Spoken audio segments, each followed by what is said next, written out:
नमस्कार मित्रांनो, सकाळचे 10:30 वाजलेत। सकाळी 10:30 वाजता आम्ही आत्ता बोटीचा प्रवास करून जो आलो तो आम्ही अजून अंजर्ली बीचवरतीच आहे। तर आपले मित्रमंडळी जे बघू शकता तुम्ही मागच्या साईडला इथं आहेत, तर ते एन्जॉय करतात ते पाण्यामध्ये जाऊन। आणि इकडे या साईडला दोघं जण गेलेले आहेत, तुम्ही बघू शकता।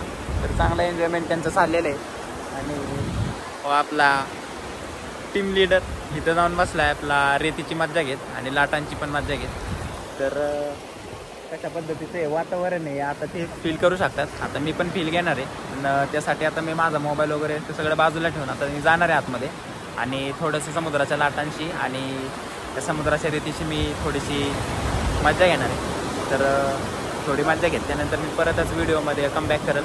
तोपर्यंत बघूया आता ती सैर कशी होती। तर नमस्कार मित्रांनो, तर आत्ता आम्ही जिथे आहे ते स्टे केला होता आम्ही या घरामध्ये। तर मी तुम्हाला हे घर पण दाखवतो आणि कशा पद्धतीने आम्ही इथं रात्री थांबलो होतो हे सगळं तुम्हाला इथलं नजारा दाखवतो। नेचर कसं आहे तुम्ही सगळं बघू शकता। आणि 1 मिनटं मी तुम्हाला बॅक कॅमेऱ्याने सगळं इथलं बॅकग्राऊंडचं फुटेज दाखवतो आणि मग मला तुम्ही सांगा कसा वाटते म्हणून। या घरामध्ये आपण स्टे केला होता मित्रांनो आणि हे सगळं इथलं निसर्गरम्य जे काही वातावरण आहे तर इथं खूपच मज्जा आली आम्हाला इथे स्टे करताना। रात्री एकदम भन्नाट असा समुद्राच्या लाटांचा आवाज वगैरे येत होता। इथे राहिल्यानंतर एक असं एकदम वातावरण एकदम फ्रेश आणि जरा दमट असल्यामुळे पण जरा थंडीचा काय एवढा भास होत नव्हता आणि खूपच मज्जा आली इथे कोकणात राहण्यासाठी। तर आता इथून आपण दुसऱ्या प्रवासासाठी चाललो आहे, तर तो प्रवास करत असताना मी तुम्हाला पुढच्या फुटेज पण दाखवतो आणि आपण वळूया आता पुढच्या प्रवासासाठी। तर मी आता इथून निघालो आहे, म्हणजे आता आमची सगळी जी टीम होती ती सगळेजण आता इथून निघालो आहे आणि निघाल्यानंतर आता आमची इथून गाडीचे टर्न मारतात आहेत। इथे प्रत्येकजण आता कोणाला ना कोणाला तरी कॉल करतो आहे की आता इथून दुसरं जे काही नियोजन आहे ते असं आता कशा पद्धतीने करायचं आहे। आणि तर thank you so much Konkan family की आम्हाला इथं तुम्ही आत्ता स्टे दिला आणि भरपूर मजा आली तुमच्यासोबत इथं। आम्हाला जे काही स्टे केल्यानंतर तुम्ही ज्या काही गोष्टी प्रोव्हाइड केल्या नाश्त्यासाठी चहासाठी ज्या काही गोष्टी होत्या तर त्यासाठी मनापासून धन्यवाद। आणि आता बघूयात आपण पुढचा पण काही गोष्टी असतील त्या, तर मी तुम्हाला एक छोटासा इथून एक समुद्राचा एक सीन दाखवतो, तर तोही तुम्ही बघा।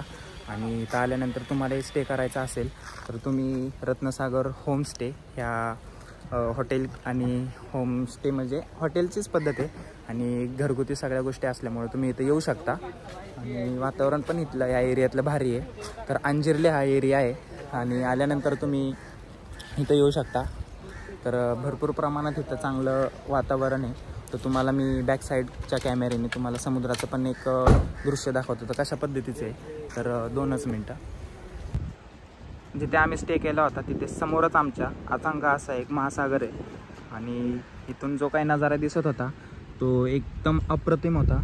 तर रात्रीची आम्ही इथे स्टे केला होता त्यावेळेस लाटांच्या आवाजाने खूप आम्हाला एकदम असं एनर्जिक फील होत होतं की दुसऱ्या दिवशी आता आम्ही असं बीचवरती कशा पद्धतीने एन्जॉय करणार आहे। आणि एन्जॉय तर आमचं खूप मस्त झालं, पण आता तिथले आम्हाला काही फुटेज घेता नाही आले कारण की आम्ही सगळेजण इथे समुद्रामध्ये एन्जॉय करत होतो। तर मोबाईल ठेवण्यासाठी जागा नव्हती, तर आम्ही सगळे मोबाईल जे होते ते गाडीमध्ये ठेवले होते आणि आता आम्ही इथून पुढच्या प्रवासासाठी निघालो आहे। तर ही आता आमची गाडी आहे, तर गाडीमध्ये सगळे आता बसण्याच्या तयारीमध्ये आहेत। इथून आमचा पुढचा प्रवास सुरू होईल आणि आता पुढच्या प्रवासासाठी जिकडे निघालो आहे तिकडे आम्ही दुसरं जे आमचं लोकेशन असेल गणपतीपुळे आणि त्या अगोदर आम्ही जाणार आहे ते मच्छी मार्केट म्हणजे इथं कुठेतरी आहे, ते मला एवढं काय माहिती नाही आहे। आता त्या मित्रांना सगळ्यांना माहिती आहे या गोष्टी इथल्या। तर तिथं गेल्यानंतर पण आपण बघू आपण कशा पद्धतीचं। आता मी तर काय नॉनव्हेज वगैरे काय खात नाही आणि हे सगळे जे आपले मंडळी आहेत हे ह्यांच्यातले 1 ते 2 जण आहेत व्हेजिटेरियन, त्यात मी पण इन्क्लूड आहे आणि बाकीचे आहेत ते सगळे नॉन व्हेजिटेरियन आहेत। तर ते पण बघूयात आपण आता ते कशा पद्धतीने मासे वगैरे खातात आहेत। आणि मी तर व्हेज असल्यामुळे मी सगळ्या गोष्टी व्हेजच खातो आहे आणि बघू आपण आता पुढं काय होतं आहे। तिकडे गेल्यानंतर जो काही अनुभव आहे तो पण आपण शेअर मी करणार आहे तुम्हाला। तर धन्यवाद, असा सपोर्ट करा मित्रांनो। अजून मी तुम्हाला नवनवीन व्हिडिओ कोकणामधल्या पाठवतो। हा माझा पहिलाच ब्लॉग आहे, तर भरभरून तुम्ही मला सपोर्ट करा। तर जय हिंद, जय महाराष्ट्र, बाय बाय। तर आता मी गाडीमध्ये चाललो आहे, तर गेल्यानंतर आता आम्ही पुढच्या प्रवासासाठी जाणार आहे। तर माझी पाठीवरची जी बॅग आहे ती मी आता बॅक साईडला माझ्या डिक्कीमध्ये ठेवतो आहे गाडीच्या।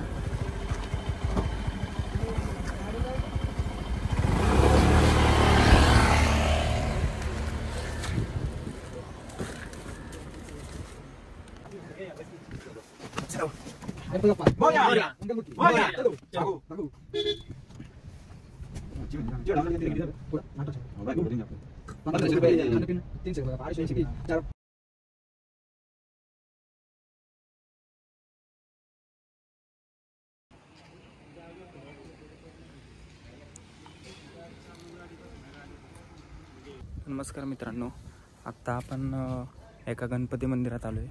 तर त्या अंजर्लेमधलं कड्यावरील श्री गणपती देवस्थान अंजर्ले इथं फेमस गणपती मंदिर आहे आणि जागृत देवस्थान आहे. तर आपण त्या मंदिरात प्रवेश करणार आहे. तर मंदिराच्या आतमध्ये प्रवेश केल्यानंतर मी तुम्हाला आतला परिसर दाखवतो आणि गाभाऱ्यापर्यंत जायला आलं तर आपण तिथे पण जाण्याचा प्रयत्न करू आणि तिथले पण आपण व्हिडिओ बनवण्याचा पण प्रयत्न करू.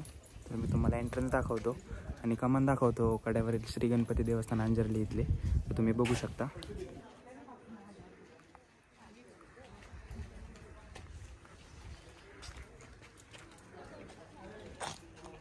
तर मित्रांनो, मी आता गणपती मंदिराच्या एंट्रन्समधून आतमध्ये आलो आहे. आतमध्ये आल्यानंतर सर्वप्रथम इथं हात आणि पाय धुण्यासाठी एक टाकी आहे. तर सर्वप्रथम इथं आल्यानंतर आपण पहिल्यांदा स्वतः हात आणि पाय हे धुतल्यानंतरच मंदिराच्या आतमध्ये प्रवेश करू शकतो.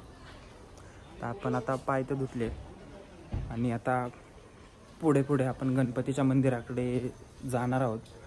तर तुम्ही या गणपती मंदिराचा इथून जो परिसर आहे तो पण तुम्ही बघू शकता. मी तुम्हाला बॅक कॅमेऱ्याने हा सगळा परिसर पण दाखवतो कशा पद्धतीचा आहे आणि किती इथं पॉझिटिव्ह एनर्जी आहे हे पण मी तुम्हाला दाखवतो.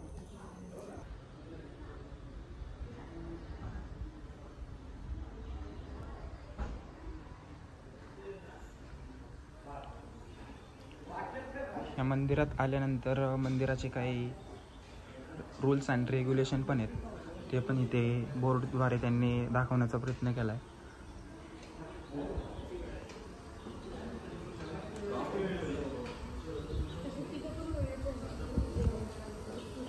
इकडे आल्यानंतर इथे एवढा एक मोठा हॉल आहे.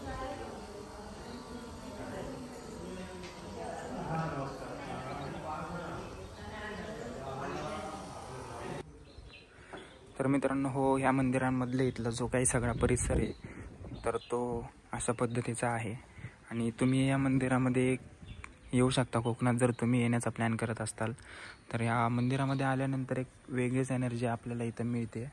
आणि मंदिरात आल्यानंतर गणपती मंदिराच्या बाजूलाच एक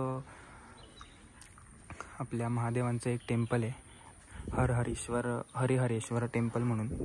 तर इथे तुम्ही येऊ शकता. तर त्या मंदिरामधील पण मी तुम्हाला गाभाऱ्यात गेल्यानंतर जे काही आहे ते सगळे तुम्हाला पिंडीवरील जे काही आहे ते तुम्हाला दाखवण्याचा प्रयत्न करतो. तर मित्रांनो, आपण गाभाऱ्यातून ज्यावेळेस दर्शन करून बाहेर आलो तर मी जे काही गणपतीची मूर्ती होती तर ती तुम्हाला मी दाखवू नाही शकत, कारण की तिथं अलाऊ नव्हतं फोटोग्राफी परत व्हिडिओग्राफी करण्यासाठी. तर या गणपती मंदिराच्या बाजूलाच वसलेलं एक श्री महादेवांचं पण मंदिर आहे. तर इथं आल्यानंतर एकदम असं एनर्जिकल फील होत होतं आणि भरपूर प्रमाणात इथं अशी शांतता आणि जे काही मंदिराचं स्ट्रक्चर आहे ते पण इथं आल्यानंतर तुम्हाला दिसेलच. तर तुम्ही पण इथं आल्यानंतर या मंदिराला नक्कीच व्हिजिट करा. आणि जो काही इथला अनुभव होता आम्ही तर केला आहे, पण मी तुम्हाला जेवढा होईल तेवढा शेअर करण्याचा प्रयत्न केला आहे. आणि एवढं झाल्यानंतर आता आम्ही दुसऱ्या मंदिराकडे जाण्याचा प्रयत्न करणार आहे. तोही तुम्हाला मी तिकडचे दृश्य दाखवतो. आणि आता मंदिराचा अजून एक प्रवेश आणि इकडचं जे काही निसर्गरम्य वातावरण आहे ते पण मी तुम्हाला दाखवण्याचा प्रयत्न करतो.